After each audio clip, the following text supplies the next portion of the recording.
Good show. Swinging a high drive into center field. Hits at the wall. It is gone! Casas does it again. It's gone! It's into the bullpen! This game is tied! This game is tied! He swings and rips one to center field. It's high, it's deep, it's back, it's gone! Sale winds, he fires. Swing and a miss, strike three, it's over! The Red Sox have won the World Championship! Heyo! Welcome back to Play Tessie. It's episode 83. Episode 83. If you're listening on drop day, it's June 20th, and it's the Brennan Bernardino episode. It's the first real player that we've had for an episode in forever, and it's fitting because this is the official podcast of Boston being back, baby. It's Titletown. We are back where we belong. The Celtics are the champs. We've got gear. Sammy's got the official shirt. I've got the official hat. Pat, what gear are you picking up? Tell me you're getting something. I'll probably grab the hat. This is the first championship hat that I've actually enjoyed, so I'm going to get the hat. See, I like the hats because usually, and this is such first world discussions here, but I have the Patriots most recent Super Bowl hat and I have the Red Sox most recent World Series hat, and they're floppy hats and they fit my head weird. These ones, they almost fit your hat like a nice Mitchell and Ness hat. I don't know. If you're watching on YouTube, these things are sleek as hell. I love it. But this is also the official Red Sox podcast of WEEI. Before we get going, before we talk about the Sox sweeping the Toronto Blue Jays, hit that subscribe button. Whether you're on the Apple, Spotify, or the Odyssey app, hit that subscribe button. Rate us 5 stars. It helps us out a ton. Go to the YouTube channel, the WEEI YouTube channel, where you can find our Play Tessie playlist and hit the thumbs up on those videos. Make sure to check them out. They're great stuff on YouTube. You can see our pretty faces and all of our championship merchandise. Remember, hit us up on the socials as well at Play Tessie on both Twitter and Instagram. Here with Sammy and Pat. The Sox are 40-35. They just swept the Blue Jays. They won 8 out of 10. They're on a streak in which they've won 8 out of 10. They won against the White Sox in the last game. Then they took 2 out of 3 from Philly. Then they took 2 out of 3 from the Yankees. And then we talked about building. That's what we talked about in the last show, was just building. This was kind of an inflection point here. The Red Sox, when Verdugo pimped that homer and they lost that game, it was, what are you going to do about it? And they won the next 2 games, and that's how they punched back there. Then it was, the Red Sox have been hovering around 500, up and down, above it, below it, at it, for pretty much the entire season. Were they going to take advantage of this opportunity to build on it with a Blue Jays team that, I don't want to call them, maybe they are kind of wounded. They're a little bit wounded. They're not playing very well. Their pitching is okay, but their offense, they had guys out there that I feel like I'd never heard of, multiple. They had that classic last 4 guys in their lineup, and their batting averages are all in the 100s. They were ready to be beaten, and the Red Sox took advantage. They got that sweep. They're 5 games above 500, and life is good, man. It feels good to be a Boston sports fan right now. Sammy, how are you feeling, man? Celtics are champs. Sox are on a roll. Life is good.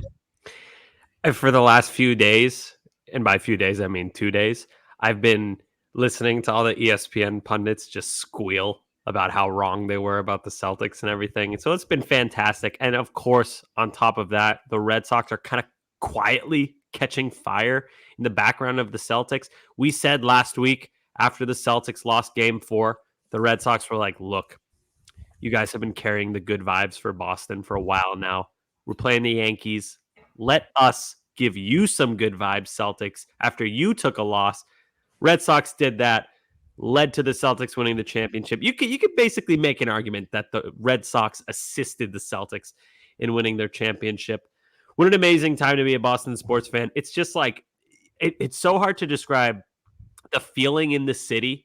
And for Gordo and I, we live I'm kind of right outside the city. Gordo, you are directly in the middle of the city.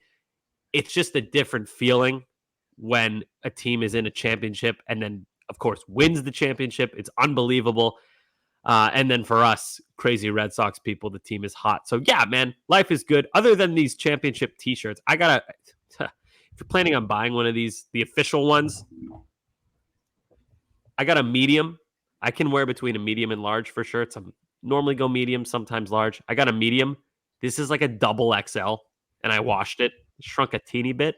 But if you're planning to buy one of these Celtics championship t-shirts, get a much smaller size than you normally do. You're welcome for that. Put a bow on this rambling rant. Yeah, feeling really good. It's been a while since we felt like this, so enjoying it. Pat, for you, man. First of all, just tell me how you felt after the Celtics won. But you got to tell me if you're buying into the Red Sox 5 games above 500. But start with the Celtics, man. Give it your take. I'll start with the Celtics. I got to tell you, I had the biggest shit-eating grin on my face watching Kyrie dap up the Celtics team like he was like leaving a party, and then being unseen until he went on Twitter all of 15 seconds later. That was awesome. Not as good as winning the championship, but it was awesome. It was pretty cool. And then, I mean, dude, like, how are you not feeling good about the Sox right now? They've won 8 of their last 11. They've won 5 in a row in 6 of their last 7. Like, they're on fire. The offense is playing well. The pitching was kind of on the downslope for a bit. They've kind of figured it back out. Bullpen's doing great. Tristan's on his way back, hopefully soon. Romy's back. We're on the come up, dude. Boston's Thick Willie, man. Thick Willie, 2 home runs Willie's today. back, baby. Triple A. Yo, Pat, did you guys, and Gordo too, do you guys see the video of, I think ESPN posted it, of Kyrie, and we'll get to the Red Sox talk in a moment, but we got to cover this. We just won a championship here in Boston. I think ESPN posted it, and it was kind of like a ball washing of Kyrie Irving, where it's like, well, he stayed on the court to dap up all of his teammates. He's a true leader. I thought it was so funny that he had to like 2 or 3 times wipe the Celtics championship confetti off of his face. Like, that was, I can't recall a city getting more like sweet revenge on one player other than Kyrie Irving. And the closest I could guess, I guess, is A-Rod. Yeah. 2004, like spurning the Red Sox kind of, sort of, and then go to the Yankees, and then you kick their dicks in and win the championship, break the curse. Everyone loves you.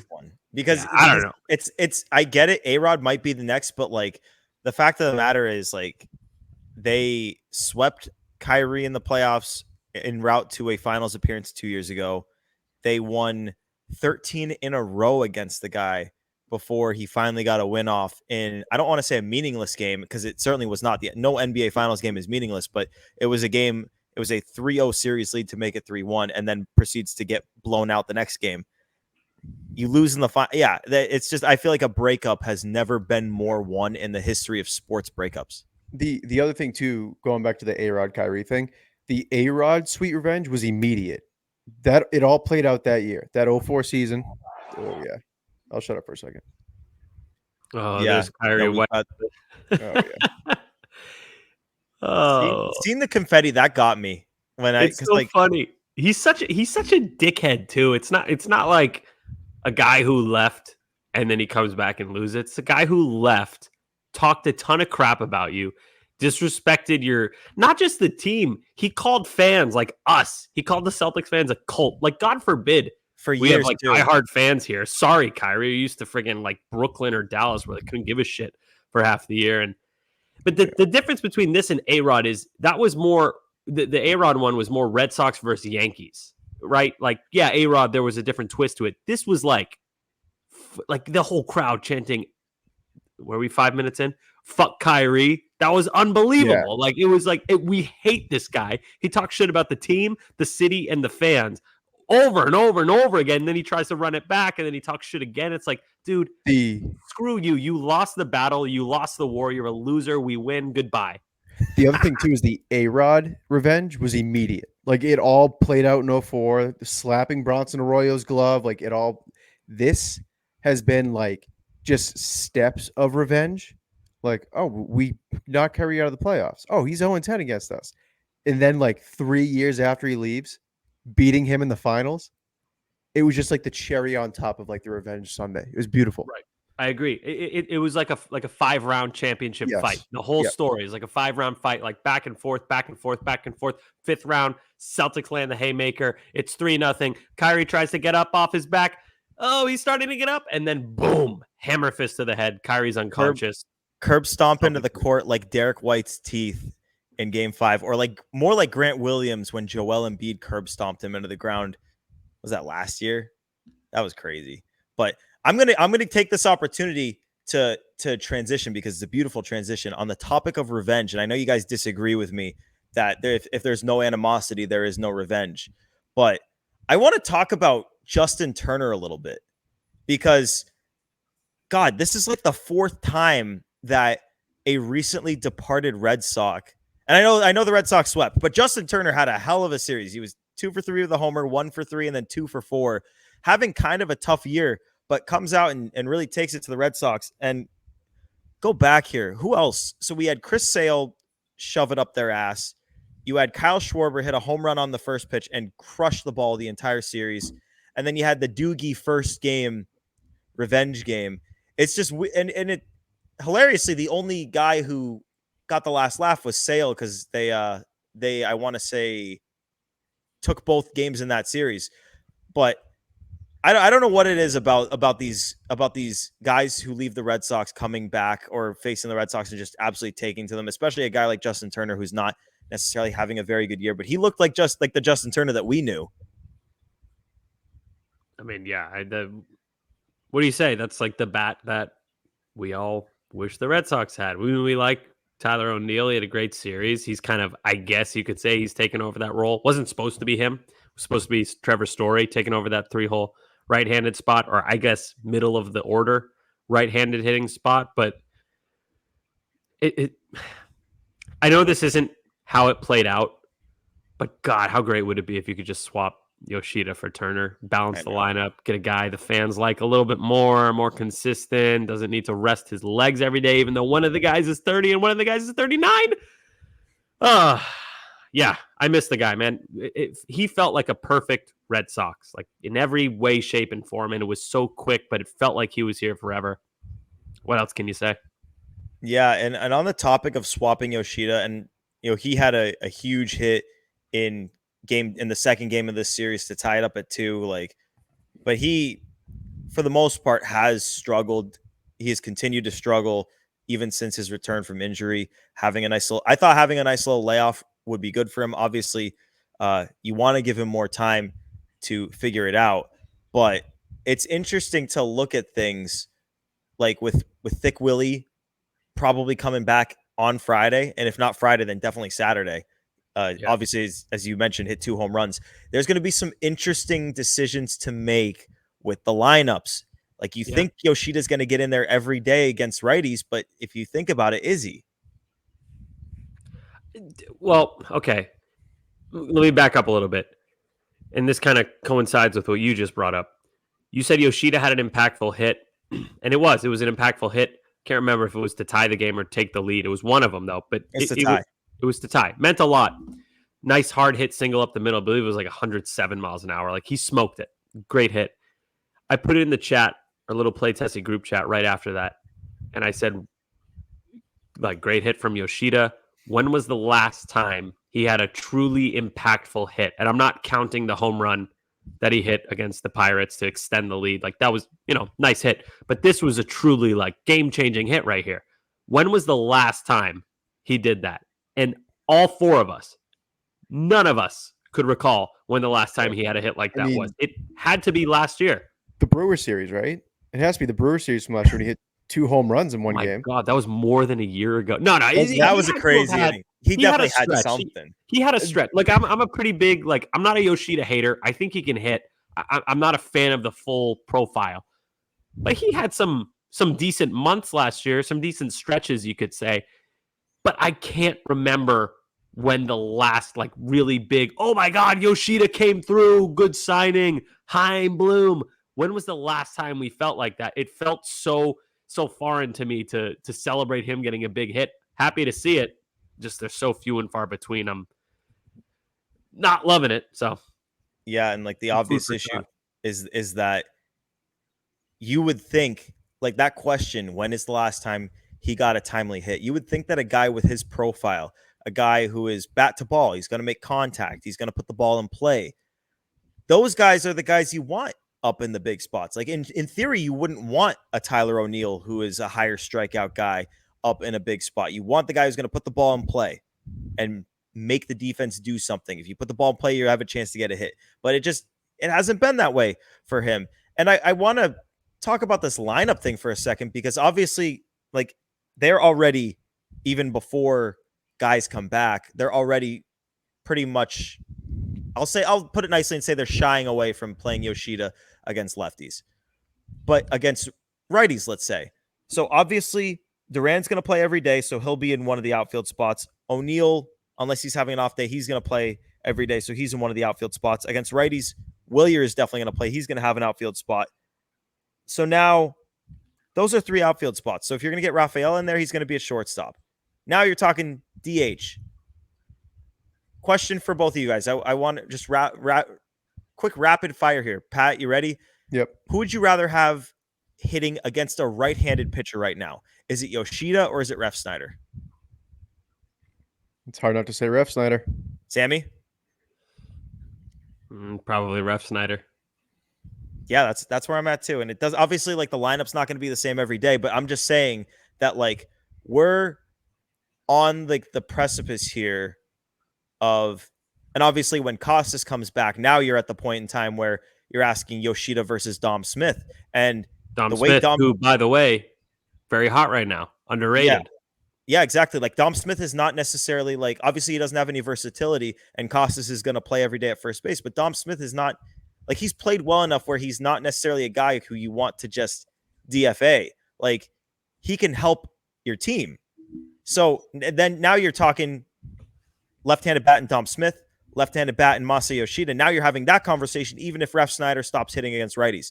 So basically what I'm getting at here is, are we almost at the point in time, and I really do wish we could give Yoshida a little bit more time, but, like, he's had a lot of time. Are we almost at the point where he's going to be straight up, like, coming off the bench, pinch hitting when a lefty comes out of a game? Like, I don't know. Like, how close to that are we? Well, another guy you didn't even mention, Gordo, David Hamilton. Yeah. He's got to get reps too. I mean, short, like, whatever, second base, but then you get into the Romy thing. Moss is pretty low on the totem pole. Valdez, yeah. Valdez. Okay. Oh, you know what we should do? In lieu of, like, going on, we could go over the sweep all we want. Everyone's going to be talking about the sweep. We know the Red Sox dominated. Let's discuss this. Let's dig into this, because Yoshida is the one who's under contract. Yoshida is the one who's getting paid. How many guys are you playing over him? And Gordo, I know you just mentioned these guys. O'Neill, no, we're not playing Yoshida over him. Duran, no. Duran, absolutely not. Sedan, you need the defense. And now you're in the Ref Snyder territory. It sounds like we're going with Ref Snyder over Yoshida as a group. You know, and that's not me, like, absolutely Ref Snyder, but slight lean towards him. He does a little bit more. I know he's better against lefties, but against righties, he's had a good year against righties. Yeah, he also gives you better defense than Yoshida, more versatility than Yoshida, a little bit more speed than Yoshida, probably similar power to Yoshida. And then you have guys like Smith, who we just mentioned. Valdez, Hamilton, Romy Gonzalez. Dude, I'm getting into Romy Gonzalez territory, where I'm like, I'm not there yet. What about Vaughn Grissom when he returns? Well, that's the next discussion. That's the next discussion is so Vaughn Grissom. Here's the problem is both of these guys, Yoshida and Vaughn Grissom, incredibly different players. They have pretty much nothing in common other than playing for the Red Sox, but they're both under contract for the foreseeable future. One of them is a kid, Vaughn Grissom. The other one is 30. With 3.5 years left on his contract. Right. Which is less than Grissom, by the way. Yes. It's so hard for me to talk myself into playing Yoshida over any of these guys. And this is not me saying, like, this Red Sox team's not going to do anything. Do I think they're going to make the playoffs? You know, they have a shot, but it's not super likely. This is still kind of a bridge year. We can't lose sight of that. I know they're hot right now. It's still kind of a bridge year. Therefore, it's hard for me to justify playing Yoshida over any of these guys.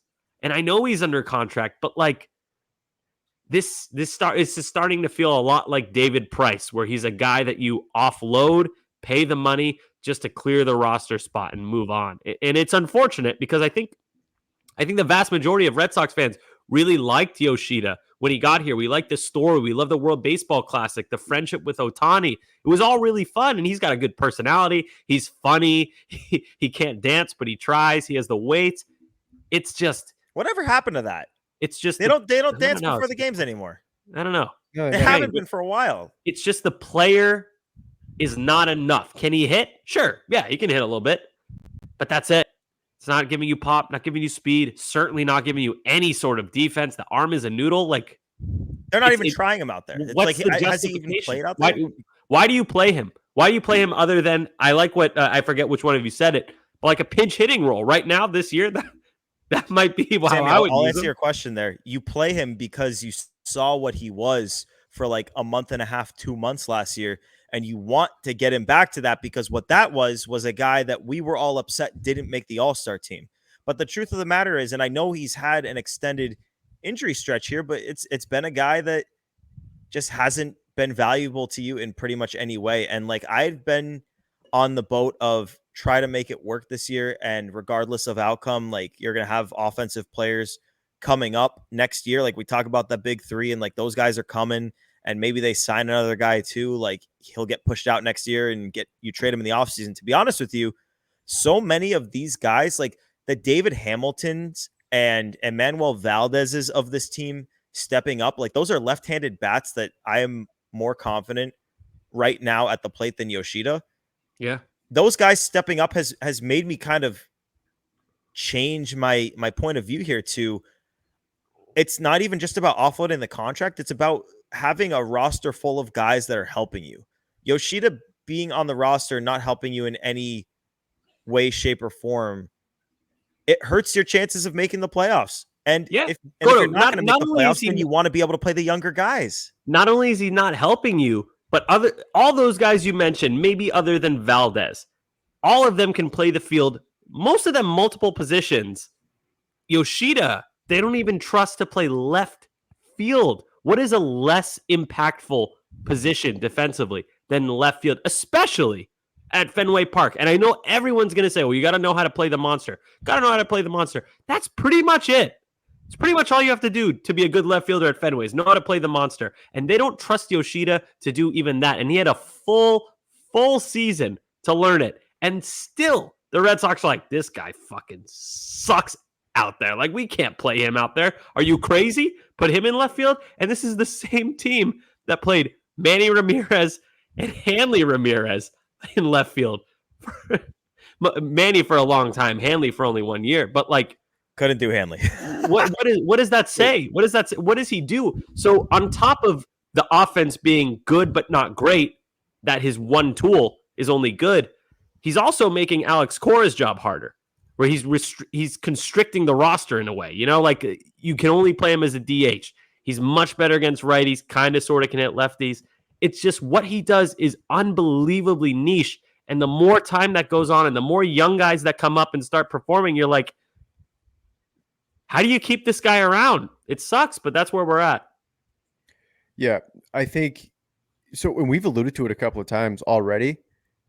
There's a real logjam now that's going to be 10 times worse next year.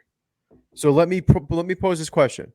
Let's say a borderline contending team calls, says, if you eat 80% of Masataka Yoshida's contract, we'll send you a David Sandlin type.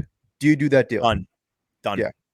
Same boat. Yeah. And I would do it. And it's crazy because they were in a spot like a few weeks ago. We were talking about, oh, Masa's going to come back and he's going to boost this team. And since then, so many guys have stepped up. And obviously, like, these conversations can change if guys like Hamilton and Valdez cool back down. But I'm at the point where I would make a trade like that today, like today or at the trade deadline. Like, I'm at that point. It's okay, and Gordo, to be honest with you, Pat. it's not even just it's not even just a thing about Masa. It's more, it really is just about all the other players on this team. How about this? Because this is what might happen. Would you do that trade where you're kind of dumping Masa and his contract for very little just to get him out of here? Would you do that if it were in the Kenley Jansen trade? So let's say hypothetically they trade Kenley to, let's just pick the Dodgers. Pick the Dodgers. They got a ton of money. They don't give a fuck about anything. And they're also weak in the outfield. So this actually kind of makes sense. They also have Yamamoto and Ohtani, the Japan connection. So hypothetically, Dodgers need a closer and outfielder. Red Sox go, okay, cool. Here's Kenley Jansen. We're also going to throw in Masataka Yoshida. He's an okay bat, not a good defender, makes pretty solid money. The return is going to be light, though. We're not asking for much in return. We just want you to take Yoshida's contract, and then Kenley is the bonus for you. Would you guys be okay with that? Listen, whatever they like, if their means of offloading Yoshida is, and especially if they're not in a position to contend come the deadline, and like obviously like it gets harder and harder to have conversations about them selling off pieces, maybe outside of Kenley Jansen, who as well as he's played, I still think their most likely way to be able to add players is to decrease salary there, just because I still do not believe that ownership is willing to add payroll. But if their means of offloading Yoshida is to trade a rental guy and you can save money that way, I think you have to do it. I really wish we didn't have to have conversations like this because we never used to. But the fact of the matter is that's the ownership group you have now. You have to find ways to free up dollars. Well, I was going to say, I think if we were talking 6-7 years ago, what I said they would have done. I think they would have acknowledged the logjam, get this guy out, we'll pay whatever to get him out of here. Now we're in this kind of like pseudo budget maintaining bullshit. I think Sammy's approach is probably what the realistic idea is here. You attach him to a Kenley, you attach him to something of higher value, O'Neal, and get nothing back. Like, I think that's what their approach is going to be. It's like, because like I feel Yoshida, you guys said it, 3.5 years of control left, and it's not by any means cheap. I want to say he's at 18 million a year, if I'm not mistaken. It was 5 for 90. So yeah, I mean, right there, that is so much money. And like to offload, I mean, let's say if the Red Sox could offload like 10 million of that per year, that's like $30+ million if you did it in the offseason. You have to attach like a pretty damn good prospect to do that. But if you get creative, you attach a player. So now not only are they getting, like we'll say for the sake of discussion, Kenley Jansen, they're getting an outfielder in Yoshida who they've seen perform in the past, and maybe they think a change of scenery, maybe they think they can make some adjustments to his swing or his approach and unlock him that way. So you're getting 2 big league players, and the Red Sox potentially add in a lower tier prospect as well to get maybe a little bit more salary off the books. Not like low in terms of like 30th, like I don't know. I don't, it's hard to, because there's literally so many ways you go about it, but like the Red Sox, maybe 15 to 20th ranked prospect. Like how much money could you get eaten off Yoshida if you sent Jansen and a prospect in the 15 to 20 range?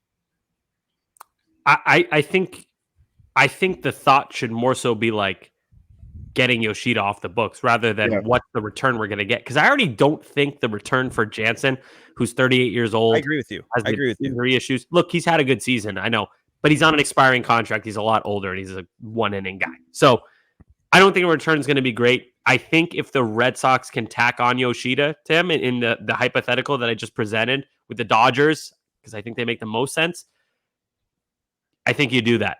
And I know people are going to hate it. They're going to be like, well, you're getting nothing back. This is cheap. This is what the Red Sox are like now. I hate it too, but it's what they're like now. We got to deal with it. And if you can get a team to take Kenley, a team that needs Kenley, I should say, that will also be willing to take Yoshida, I think, unfortunately, you got to do it. Yeah. You're muted, Gordo. Big sneeze. By the way, yeah, I sneezed. Sorry. Shoot me. God. Ugh.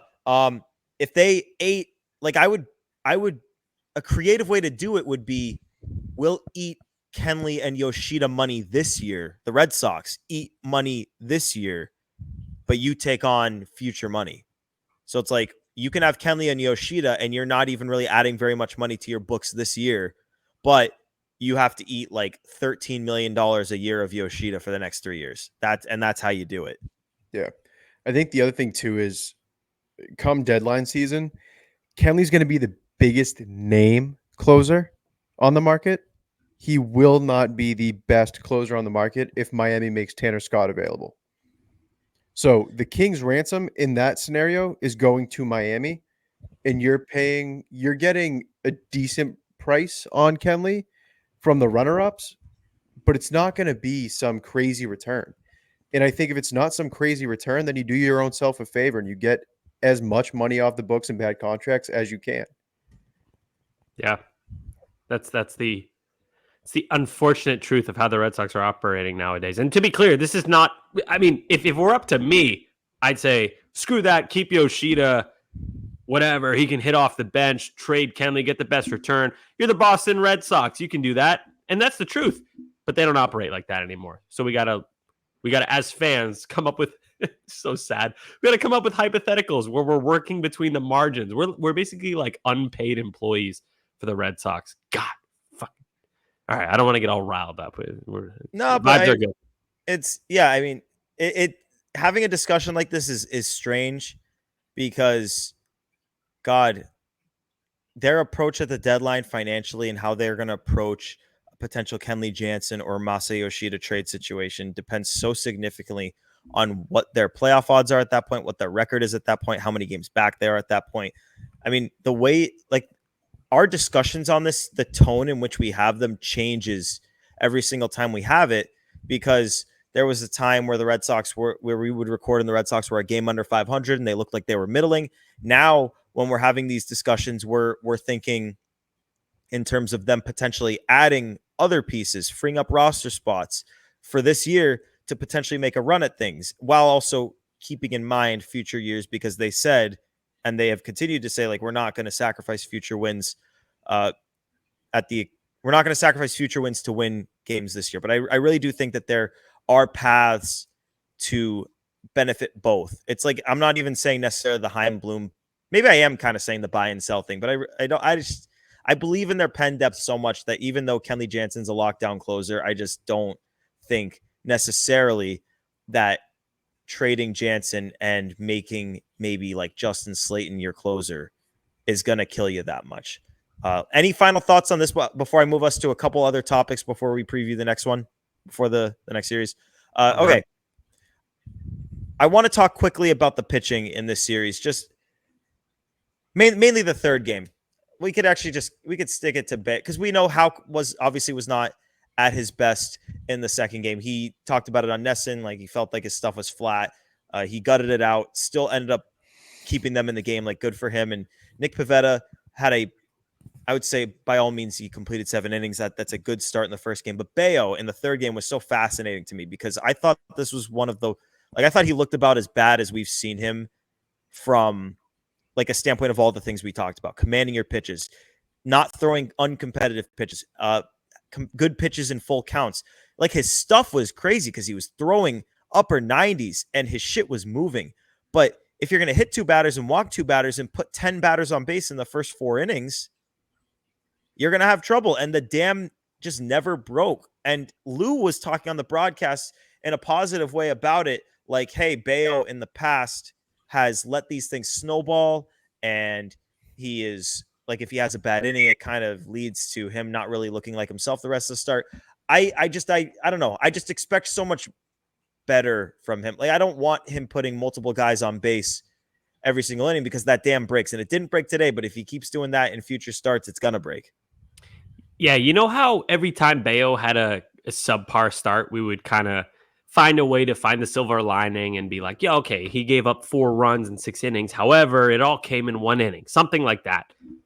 This start, in a weird way, and I don't want to be negative, this start is kind of the reverse of that, where he had a good performance numbers-wise, but I didn't feel very good about it the entire game. It felt like he was walking a tightrope from, I think, almost every inning other than the 5th. Last one, 1, 2, 3? 6th? Okay. Yeah, it's just not a sustainable way to live. Is it good that he got out of it for the most part? Absolutely. Got some help from the defense.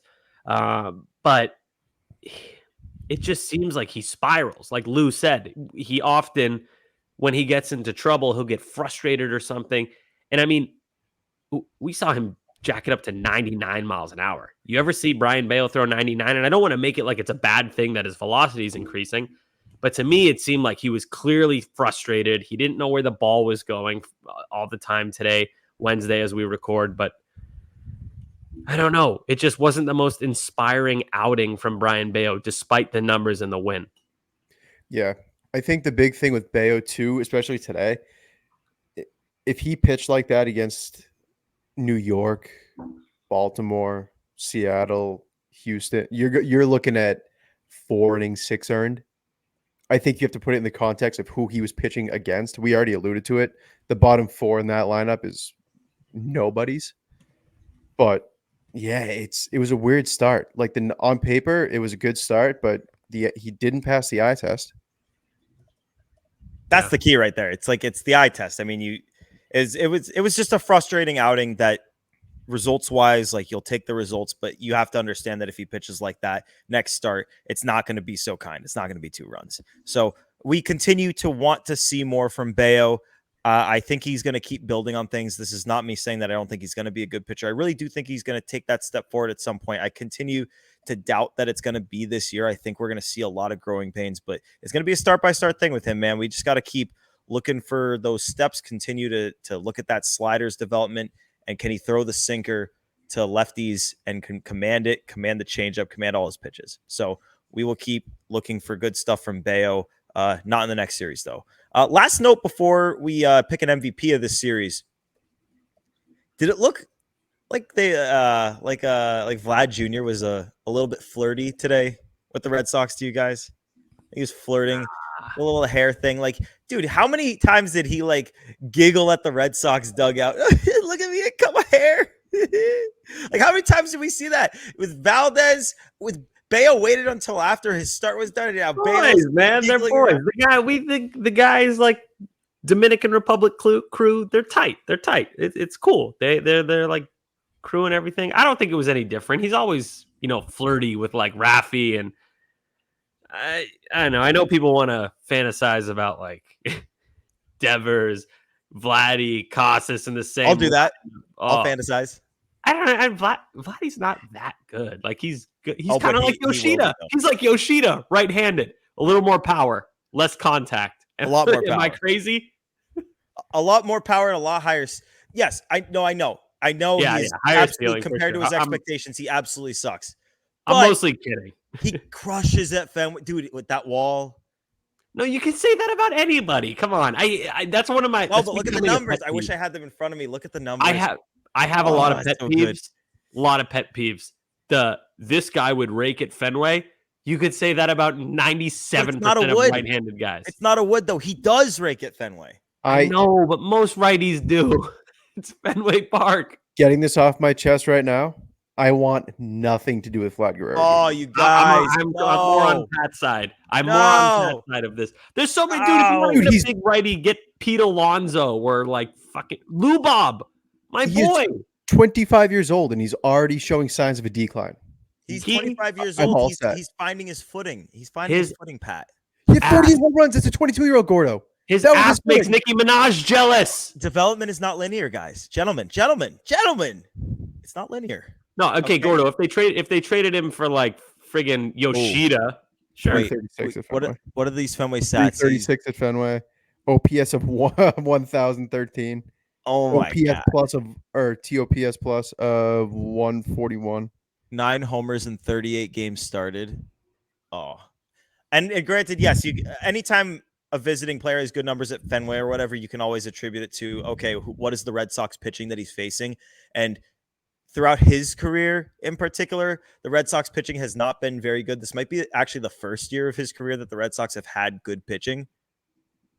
Am I wrong on that? Probably. When did he come up? 2019? 19, right? Yeah, I mean, so you could attribute it to that, but I don't know. This is a guy who's definitely not the best version of himself right now, not the finished product.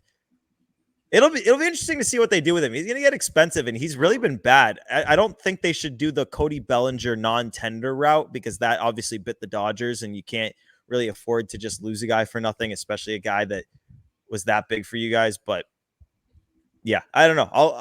I love Vlad. That's my guy. But let's pick an MVP of this series. I mean, geez, God, they had so many good players in this series. I know who my vote's going to be. We talked about it in the chat. Have any of you guys changed your vote?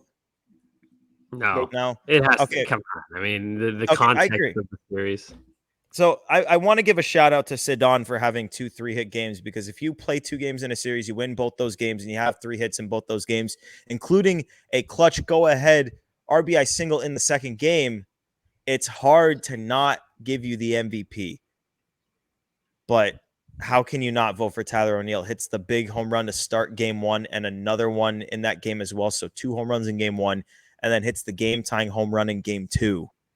I mean, that alone, like, what else do you even need? 3 home runs, and one of them was a go ahead and the other one was a game tying. Like, Yeah. good God.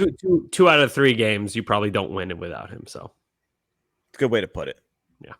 Or you might not win. So the second game, not for sure, but more so the second game, you're probably not winning without him. He's the one who put you ahead.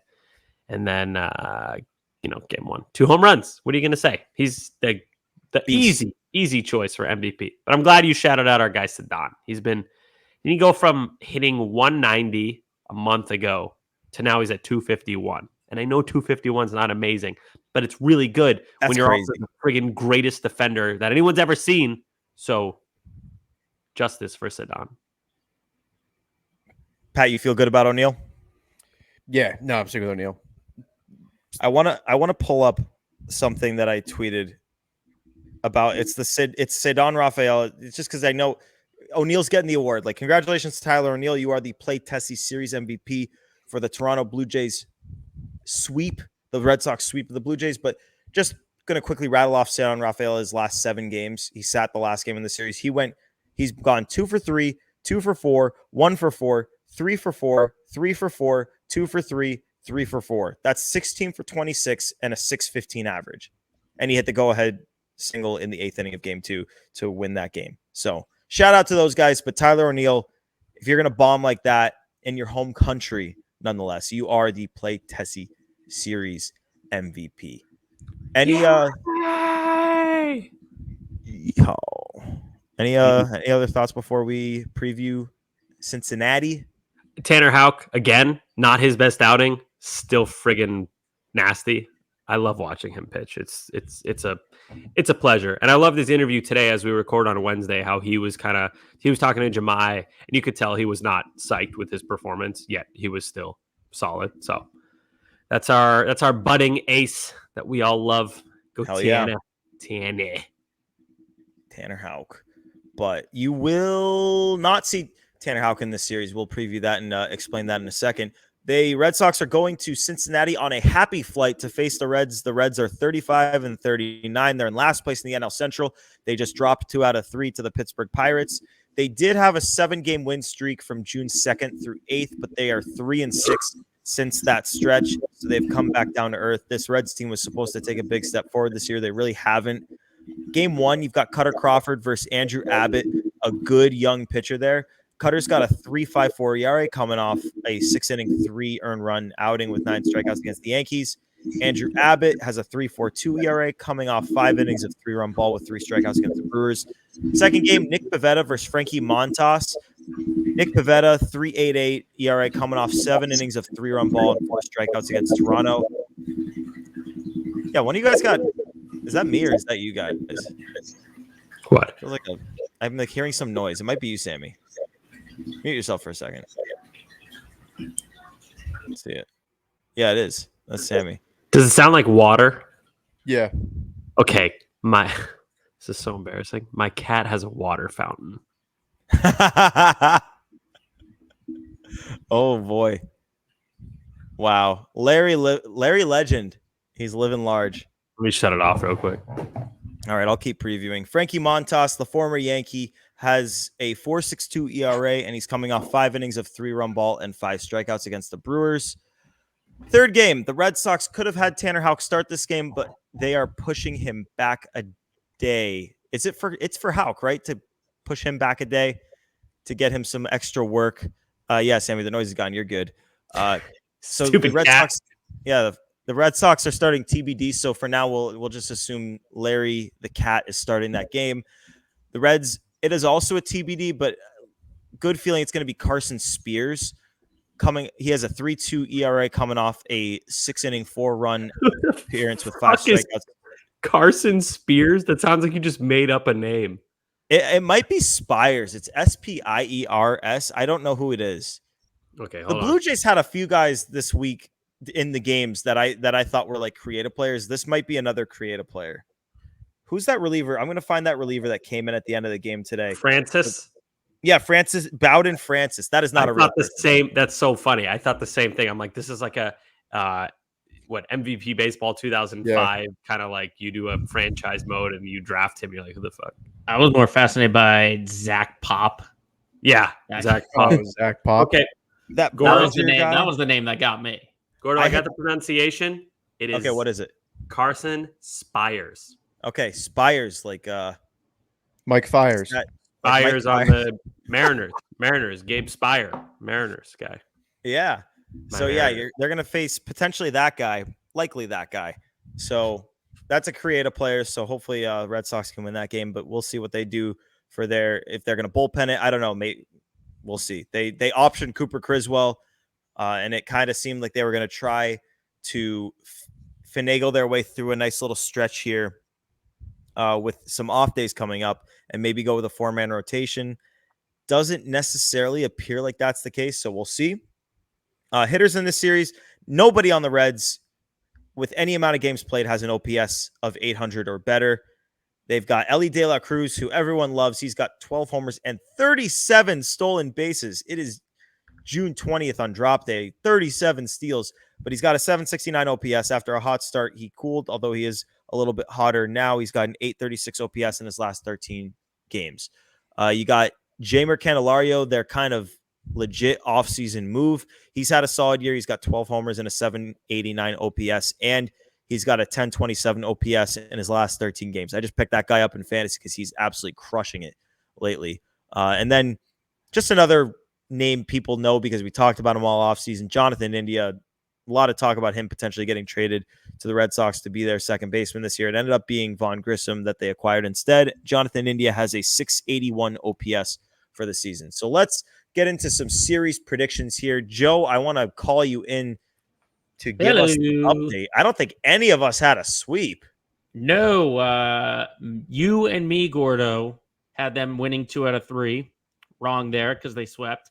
Sammy was the pessimistic one. He said that they would lose 2 out of 3. So no one gets a point. And obviously, Pat didn't make a pick last episode. So Sammy's still in the lead with 9.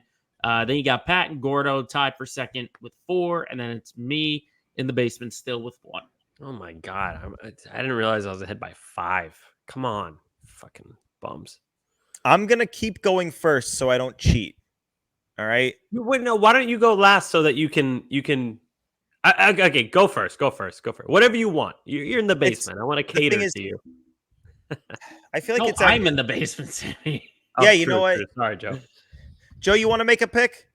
Sure, why not? Basement Braverman. That's what they call you. Let's hear it. One of the many nicknames. God, it's so tempting to say that they'll sweep Cincinnati, but I think Cincy's gonna get a game out of this. I think they'll take. I think they'll take the Saturday game because Sox don't lose on Sunday.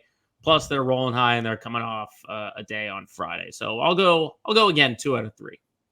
All right. I'm also going to go 2 out of 3. I think the one they drop is the first game. I really like Andrew Abbott. He's a really good up and coming arm, but I think Nick Pivetta is going to keep rolling.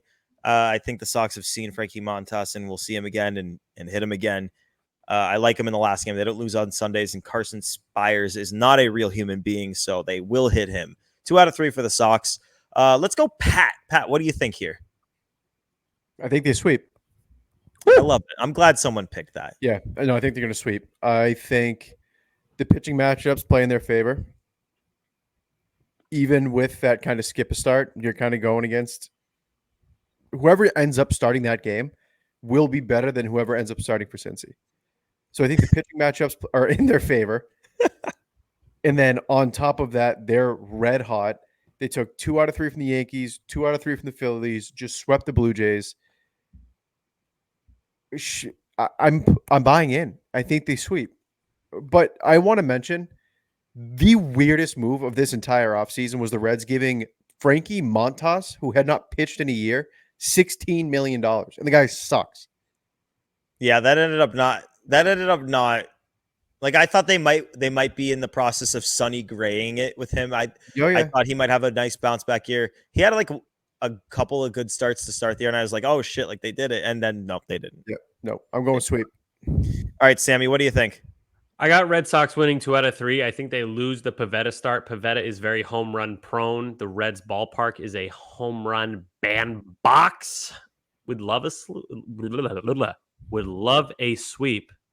but I'm going 2 out of 3, which is still very good. The Reds, I know they've a little bit underachieved, but for me, that was the team I thought was really going to take off. Guys like Ellie, Encarnacion Strand, Candelario, like you mentioned, Gordo. Losing Matt McClain probably hurt a lot. That kid is really freaking good. Tyler Stevenson, friend of Zach Kelly, I believe. They had the sauna bet. Yep. A lot of They talent got on that team. TJ Friedel. He's good. He just came back from his injury maybe a couple of weeks ago. TJ Friedel was my pick to decline this year, to be totally honest. Because if you look at his metrics, it was kind of, he had a lot of good luck. But Fraley, Jake Fraley, good. Did he get hurt? I think so. He's I like, think but he's like a might be like- 2020 guy. People don't know that he's like a 2020 kind of guy.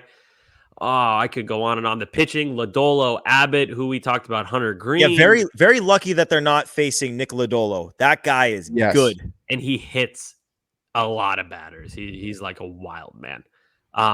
They also have a nasty closer, Alexis Diaz, brother of Edwin, the trumpet guy. If you're like the 2 out of 3. Red Sox take the series. So we've got you, Sammy, me, Big Brave Dog take 2 out of 3. Pat's got the sweep. Ball flies in Cincinnati. So this is a good series for a quick segment here. Pat, what are we doing here? Crystal bomb. Bomb it. Bomb it. Braverman, can we get a score update? We not only get a score update, we got history being made for the first time ever. Every Crystal Bomb pick was successfully picked. Obviously, Pat, you're not in the party, so forget you. The 3 guys that went deep, obviously Tyler O'Neill crushed 2 of them, or 3 of them, I should say, in this series. So Gordo gets another point. Jaron Duran sent one over the yard. Sammy gets another one. And I got Enmanuel Valdez, who absolutely socked one into the 3rd deck of the Rogers Center. So all 3 of us get a point there. Standings remain the same. Gordo in the lead with 11. Sammy in second with 8. Pat in third with 3. But watch out, Pat. I'm coming for you, even though I'm still in the basement with 2. I want to make a comment here. I think it's bullshit. Sammy said Jaron Duran was going to scrape one over the wall, and he hits one like to the fucking moon. And then Tyler O'Neill hits 3 homers, and we get the same amount of points. It's bullshit. I don't make the rules, Gordon. Oh God! All right, I got mine. I've had mine for 2 weeks. I know who I'm taking. Go for it then, Sammy. Do it. I'm taking Captain Canada, Tyler O'Neill. He's faced these Reds a million times during his times with the Cardinals, same division, National League Central. Tyler O'Neill, he's hot too. I didn't expect him to be on fucking fire heading into the series. Tyler O'Neill, I feel supremely confident about it. He might even hit 2 home runs this series. Book it. I like it. I like the pick. I could go next.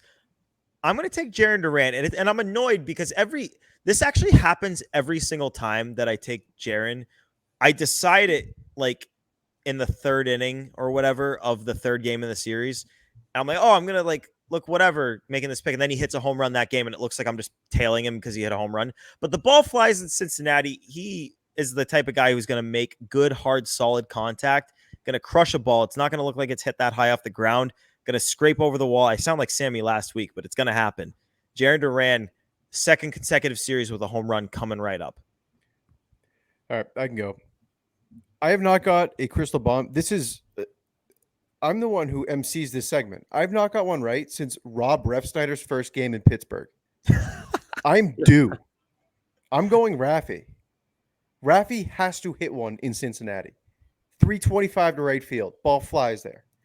He hasn't hit. It's Raffy. Raffy has to hit one. He has to.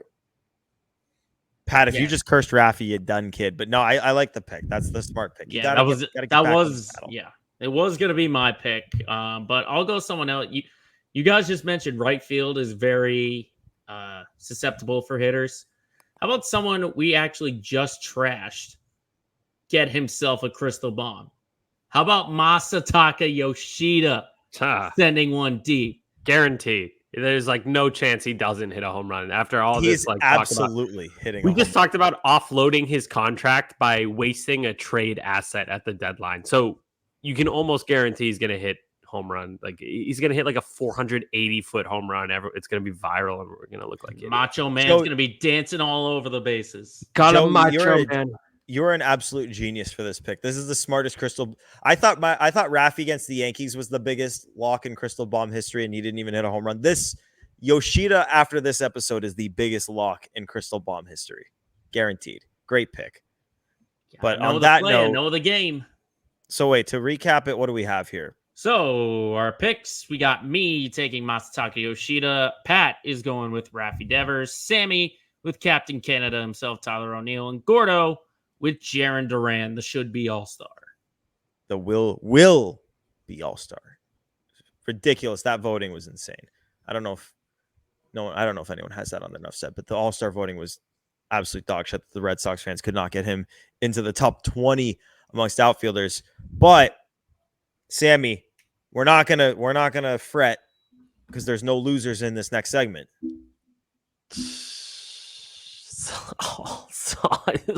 It's time for guys being dudes. Woo-hoo-hoo! Yeah.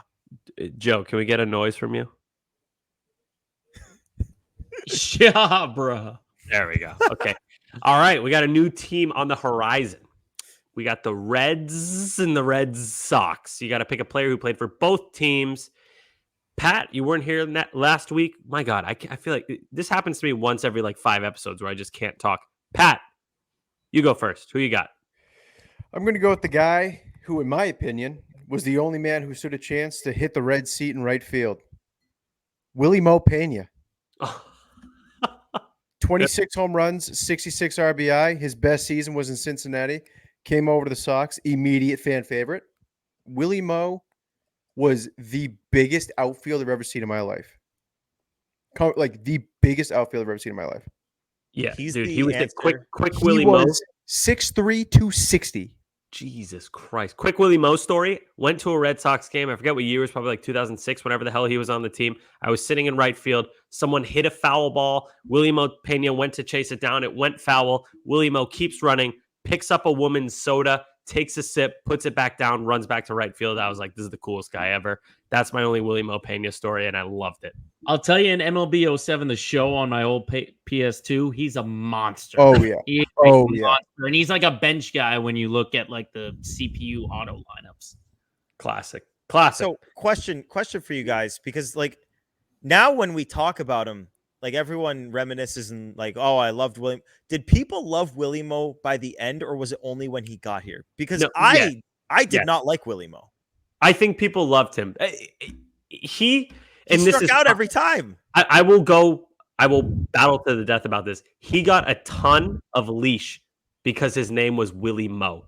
He had the most lovable name you've ever heard. His name's Willie Mo. How could you not like a guy named Willie Mo? I was told he was going to be the next Ortiz when he got here. Well, That's that's what I your was told. fault. That's your fault for believing that. No. That's what I was told. Why'd you No. believe that? Dude, Dude, I was a kid. I loved Willie Mo Pena, the spirit, not the baseball player. I loved the spirit of Willie Mo Pena. Yeah, there you go. Gordo, I was in my mid-50s when Willie Mo Pena got to the Red Sox. He was never supposed to be the next David Ortiz. He was a guy who struck out a ton and hit home runs, and he could fill in at a few different outfield spots, and he was fun. That was Willie Mo. So Willie Mo is the answer to a great trivia question that I'm not going to ask because I just told you that he's the answer. But he is the player that broke the back-to-back streak. He struck out after they went back-to-back. I was at that game. I was too. Where were you sitting? My uncle's boss's seats. I was 6 rows from the Sox on deck circle. Oh, damn. Okay. Geez. I was sitting like in some deck in right field. I was working my 9 to 5 back in my 40s back then. But Willie Mo, good one. Gordo, who you got? So this is funny. You can even see it on the show sheet. I wrote down 2 names because I knew there was a good chance that someone was going to take Willie Mo. Pat, I could see it from a mile away. So I'm prepared.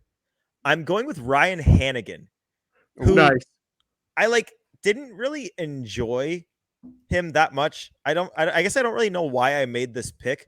Really, the reason I made it was actually I'll do it as a trivia question. Can either of you guys name the player the Red Sox traded to get Ryan Hannigan? It was a 1-for-1 trade. Who did they trade him to? The Where did they get him? Padres. Padres? Xander, but I don't know. Tell us. You want it?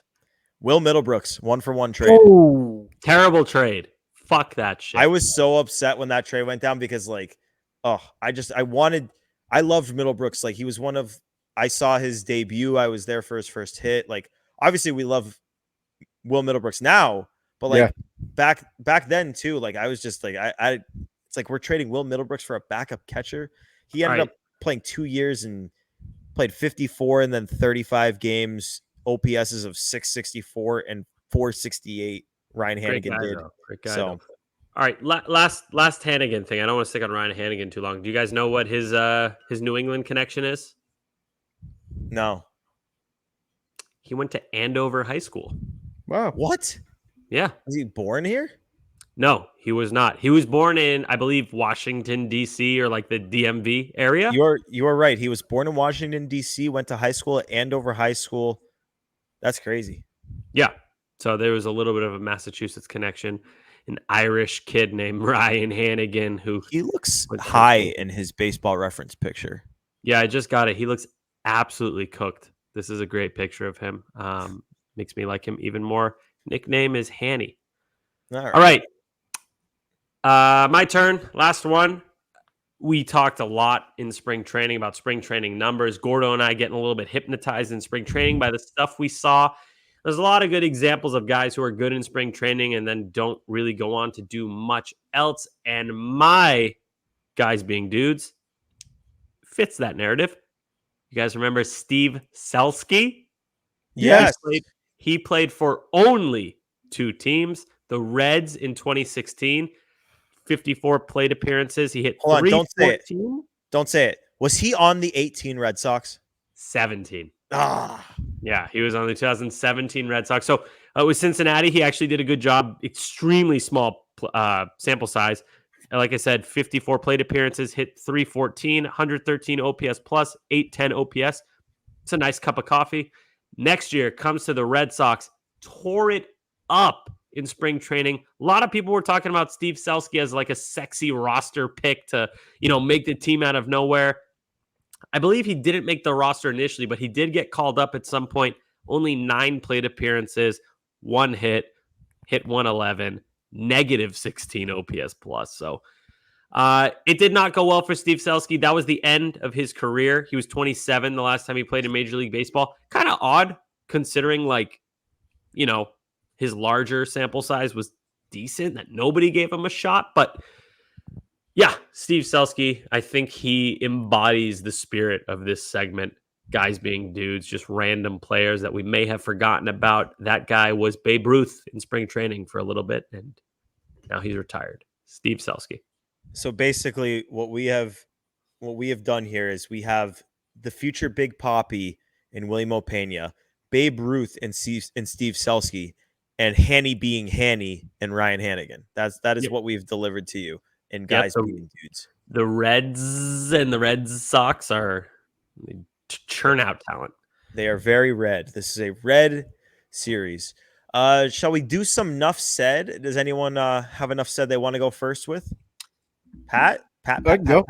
Yeah, let's hear it. I don't know if you guys are looking at the show sheet. I switched my Nuff Said 3 times because every time I open Twitter, I found something else I want to talk about. But this one gets the cake. Let's hear it. Joe Mazzulla, in my book, has solidified himself personally as a top 3 favorite Boston coach of all time. Oh, I do love Joe Mazzulla. Okay, so Belichick, Tito. Yes. But you like Mazzulla more than AC? Our boy AC? He fist bumps you. He's touched your hand. AC might be my favorite ever. Maybe Belichick by default, just because you have to. I would go Belichick, Tito, Mazzulla, AC are interchangeable. So he walked down the north end with the trophy. That is not my Nuff Said. My Nuff Said is look at him go.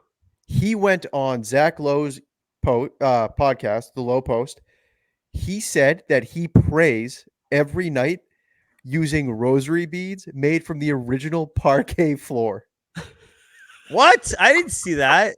Do you know how Boston you need to be to have rosary beads made from I don't the even know what that is. parquet floor? He's original. Like, wait, Gordo, come on! You don't know what a rosary is? I know we're Rosary both. beads are the beads with the cross on it. Oh, You're I not still don't supposed quite to. Like You're a not, giant necklace, and then like the beads signify like a certain prayer that you have to do, and you have to do like the whole circle. you're actually That's- not supposed to wear them, if I remember correctly. Yeah. You're like technically not supposed to, but everybody does. And this is your Jewish friend teaching you about Christianity. What's up? What's up? But this guy How has the hell did rosary he get beads that? made from the parquet floor. That's did he- sick. How did Yeah. he do that? I don't know. He's so it's cool as fuck. This is like the most underrated storyline from the Celtics. He's from New England. He's a Rhode Island guy. Yeah. You hear him when he played for West Virginia, his interviews, he's like, "Yeah, we look good out there. I'm happy with how we fucking." Yeah, he talks sounds great. like that. Those are I so love good. I him. don't. Yeah, no, and he's like, I feel like so many people hated on him for so long, but now that he has won the championship, people are gonna appreciate all the shit. Like, this was is the guy who totally- tapes his eyes shut when he sleeps. And then he also went on Pardon My Take and said that like 6 years ago he had a dream board. The 3 pictures on it were the Larry O'Brien trophy, Brad Stevens, and the Celtics logo.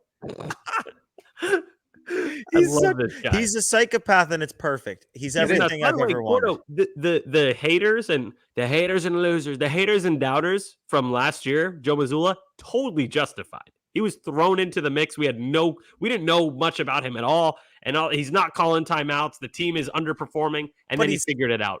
But he's a first-year head coach. It's like okay, give him a year to figure out his shit. He got thrown into the fire. It's like people who were being impatient were insane. No, he wasn't perfect. You can't say that. You can't say that. You cannot say people who are impatient were insane. This was the most win now team in the league. It was not insane to question the coach. You just made the NBA Finals, and now you got a coach who's inexperienced. Totally justified, in my opinion, to question him and maybe want somebody else. I'm glad the Celtics stuck with him though, because he's fucking awesome, and we love him now. He is. I mean, it's so obvious how much the team has bought into all of the nonsense. I don't want to call it nonsense because it's not nonsense, but all the crazy shit that he does, showing like making Jason Tatum sit down and watch Batman with him, like watching the town like so once good. a day. But he definitely was required to prove himself. It was totally fair to say that, and he did. What else can you say? So, anyway.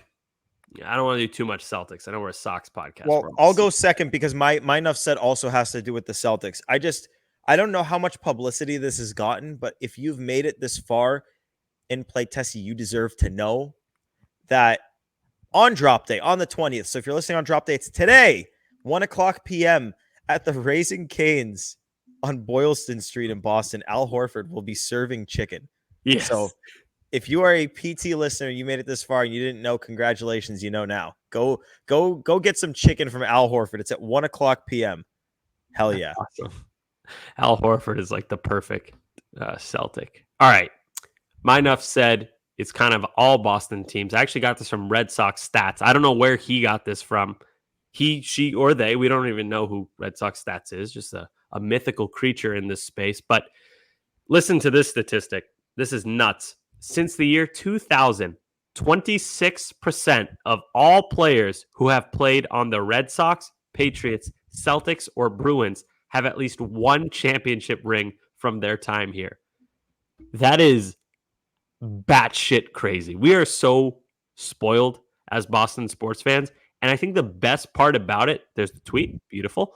I think Billy Joel Hanrahan is the first comment. I think the craziest, the best part about like being in our age group, jokes aside, I'm not actually 90, contrary to what these guys say. I'm 29, but being in this, like, I guess you could say 21 to like 35-year-old age group as a Bostonian or a New Englander in general, it never gets old. Like, this Celtics championship felt just as exciting as every Patriots championship, every Red Sox one other than 2004, because that was crazy. and then the Bruins in 2011. It never gets old, and we are so lucky and so fortunate. I hope we all recognize that. There's going to probably come a time where there's an actual drought, not like a 5-year drought where we're like joking about, oh no, we haven't won in so long. We're so rich.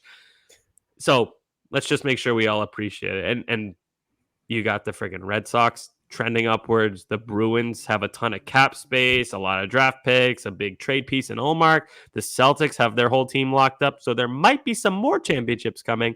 Let's just make sure we appreciate it. But Sammy, going back to, you said there will be a drought at some point. There hasn't been ever. The longest has been 15 years since all 4 teams existed.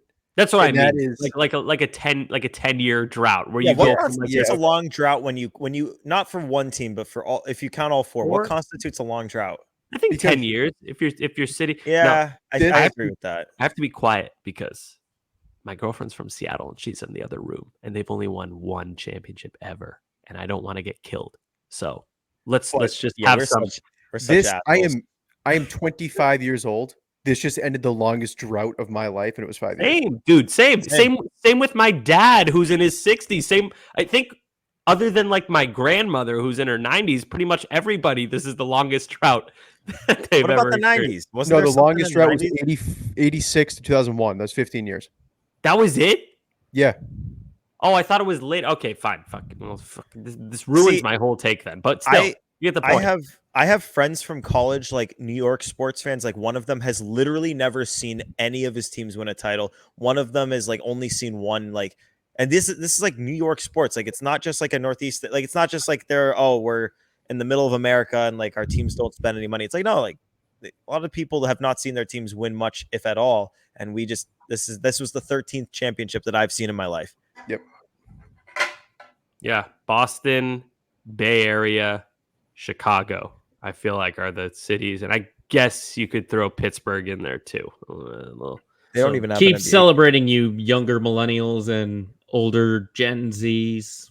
Like, I mean, we got to tell. I still remember being a little kid, and we were at like the supermarket. It was after the Patriots won their 3rd Super Bowl, and I asked my mom some question about like football, and she had to explain to me like, "No, Sam, the Patriots don't win every year.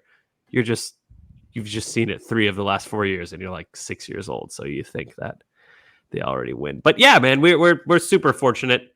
I was just talking today to my friend about how I hate when one of the teams in Boston wins a championship, and then the championship T-shirt isn't that cool. He was like, "Dude, we're such assholes, man. Like oh man, yeah. So glad the Celtics won. Parade on Friday. Parade on Friday. It is a great time to be a Boston sports fan once again. Like things are great. Life is good right now. The Sox have won 8 out of 10. The Celtics are champs. The weather is beautiful. It is June, which is unequivocally one of the best months of the year, if not the best month of the year. Just Okay, life. This is a challenge flag. This weather sucks, dude. It was 93 with 51% humidity the other day. I can't even. I walk out. I'm glistening right now. I'm inside and there's air conditioning. I'm glistening like a pig. Like I like it in like September when it's like low 70s, less humid. But the issue is if you're in September, that means you're on like the borderline. It's about to start getting cold, and I hate it. Right now. It's like it's about to get going. Like we're at the beginning. But either way, the heat wave will be over in time for the parade. The winning is Boston is back. The Celtics are champs. Everything is awesome. So let's just keep this momentum going. The Sox, you got an off day on Thursday, but you got a 3-game series against the Reds this weekend. A beautiful opportunity to continue momentum against a team that, yes, they're not like a real last place team. They are in last, but they're not completely terrible. They're just a little bit below average, but an opportunity to win some games here. You're not facing their best guys. So let's get 2 out of 3 at least here and keep it rolling. But till next time, till you hear from us next, before you leave, subscribe. Hit the subscribe button. Apple, Spotify, Odyssey app. Hit that subscribe button and rate us 5 stars. It helps us out a ton. Check it out on YouTube. We're on the WEI channel. We've got our own playlist, the Play Tessie playlist. So hit the thumbs up on that video and make sure to follow us on the socials at Play Tessie on both Twitter and Instagram. But for Sammy, for Pat, For Joe in the back, it's Gordo here for Play Testy. Guys, the Sox are hot, so let's just keep it going. Thanks for tuning in. Till next time, toodaloo.